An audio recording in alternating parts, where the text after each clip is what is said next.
आदाब, मैं आप सबका दोस्त फ़िज़ा अहमद आप सबके सामने एक बार फिर से हाज़िर हूँ। दोस्तों, आज हम बात करेंगे इंटरनेशनल न्यूज़ की। जी हाँ, सही पहचाना। इसराइल और ईरान के जो जंग जैसे हालात बन गए या जंग शुरू हो गई है, उसके बारे में हम बात करेंगे। इसराइल के प्रेसिडेंट नेतन्याहू बहुत मनमानी कर रहे थे, तानाशाही कर रहे थे और ये बता रहे थे कि मेरे उतना ताकतवर कोई नहीं है और मेरी मर्ज़ी में जो आया था वो मैं करूँगा, मुझे कोई नहीं रोक सकता। इस तरीके के हालात बता रहे थे और ना उन्होंने किसी रूल्स को, जंग के रूल्स को फॉलो किया और ना ही यूएनओ की बात सुनी और ना किसी और चीज़ की बात सुनी। उसी में एक किस्सा जुड़ गया। अमेरिका और ईरान के रिलेशनशिप कभी ठीक नहीं रहे। हम उसमें हमेशा ऊँच-नीच कुछ ना कुछ होते रही है और हाल ही में इसराइल ने ईरान पर बहुत बड़ा हमला कर दिया और उस स्पॉट्स पर जहाँ पे न्यूक्लियर स्पॉट्स है, वहाँ पर इसराइल ने हमला कर दिया और ये कहा जा रहा है कि ये अमेरिका के कहने पर करा गया। तो ये तो अंदरूनी खबर है, उससे हमें कोई मतलब नहीं है। तो बहरहाल जो भी हो, इसराइल ने ये बात ईरान ने ये पहले ही कह दिया था, अगर हमारे न्यूक्लियर प्लांट्स पर हमला करेंगे, हमें कोई नुकसान नहीं हो सकता। कहा जा रहा है कि उनके न्यूक्लियर प्लांट्स तकरीबन 1 मील ज़मीन के अंदर है और वो बिल्कुल सेफ है। वहाँ पर मिसाइल फेंको, कुछ भी फेंको, उससे कोई बड़ा असर होने वाला नहीं है। और इसराइल ने वहाँ पर न्यूक्लियर स्पॉट्स पर मिसाइल्स फेंके, बम फेंके, लेकिन वहाँ पे कोई ख़ास नुकसान तो नहीं हुआ, लेकिन बहुत सारे लोगों की मौत हुई। तो रिटर्न जवाब जब ईरान ने देना शुरू किया, तो ऐसा मानो कि इसराइल के नेतन्याहू की पूरी सच्चाई सामने आ गई। जैसे ही ईरान ने हमला करना शुरू किया, नेतन्याहू अपनी इसराइल कंट्री, अपनी जनता को छोड़कर फरार हो गया और कई दूसरी कंट्री में जाकर छुप गए। ये था उनकी असलियत। मतलब वो सिर्फ अपने फायदे के लिए, अपनी कुर्सी के लिए लड़ रहे थे, जनता से उन्हें कोई लेना देना नहीं था। ये बात साफ हो गई। फिलहाल तो ईरान इसराइल पे कंटिन्यू हमला करते जा रहा है और इतना बड़ा हमला किया है, इतना नुकसान हुआ है।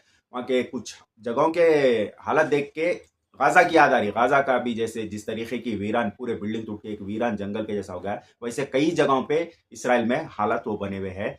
और ईरान ने यह भी कह दिया कि हम कोई काम अधूरा नहीं छोड़ते, यहाँ पे हम रुकने वाले नहीं है, हम हमले करते जाएंगे और इसी तरीके से पूरा बदला लेंगे हमारा।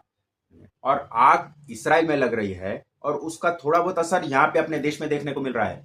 बहरहाल इसराइल की जनता जो परेशान हो रही है, जो इस तरीके के वहाँ पे मर रहे लोग, ये उनकी खुद की वजह से हो रहा है। क्योंकि जो जनता ये सोचना शुरू कर दे कि महंगाई जितनी भी हो जाओ, जिस चीज़ का भी रेट बढ़ जाओ, जो भी हो जाओ, हमें यही प्रेसिडेंट चाहिए, हमें यही प्राइम मिनिस्टर चाहिए, हमें यही किंग चाहिए, हमें यही चाहिए, बोल के जब ऐसा बोलते हैं ना, तो उनका वक्त ऐसा आने वाला होता है, उनकी बर्बादी आने वाली है होती है।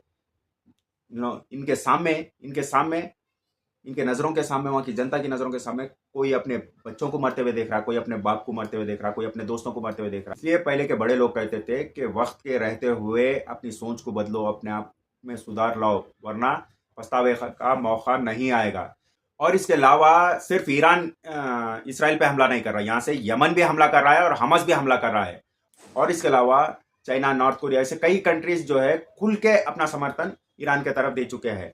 अब इसराइल हर एंगल में पीछे होते जा रहा, सपोर्टिंग के एंगल में, हर चीज। और सीधी सीधी तरीके से जो अमेरिका इसराइल को नेतन्याहू उत्साह के यहाँ तलक लाया और अब उसका हाथ छोड़ के खुद ही जो है पीछे हट गया।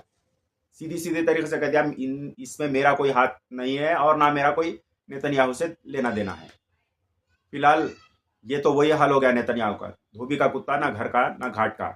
वैसे नेतन्याहू अभी फिलहाल इसराइल में नहीं है और कहीं दूसरी कंट्री में जाके छुप गए हैं, लेकिन अगर ये जंग बढ़ेगी तो वैसे ही नेतन्याहू ने बहुत सारे दुश्मन पाल रखे हैं। हमास, यमन, ऐसे कई दुश्मन पाल रखे हैं। हर किसी से कुछ ना कुछ करके, किसी ना किसी को कुछ तकलीफ देके बहुत सारे दुश्मन पाल रखे हैं। उनको ढूंढ के निकालना वो कोई बड़ी बात नहीं है। और जाने से पहले एक बात बोल देना चाह रहा हूँ दोस्तों, जैसी करनी वैसी भरनी, ये एक पुरानी मिसाल है। इसके अलावा और एक मिसाल है पुरानी, ऊपर वाले के पास देर है अंधेर नहीं। जितना ये लोग गाजा को तकलीफ दे रहे थे, जितना उन लोगों को सता रहे थे, अब बारी इसराइल की है। और अगर ये बात बढ़ते रही, अब इसराइल की जनता परेशान है, वहाँ के हालात बुरे हैं, और अगर ऐसे ही हालात बढ़ते रहे तो ईरान का कहना बिल्कुल सही भी हो सकता है।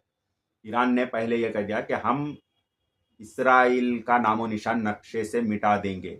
यह हो भी सकता है, क्योंकि ईरान ने जब अगर ठान ली तो पीछे हटने वाला नहीं है। ठीक है दोस्तों, आदाब।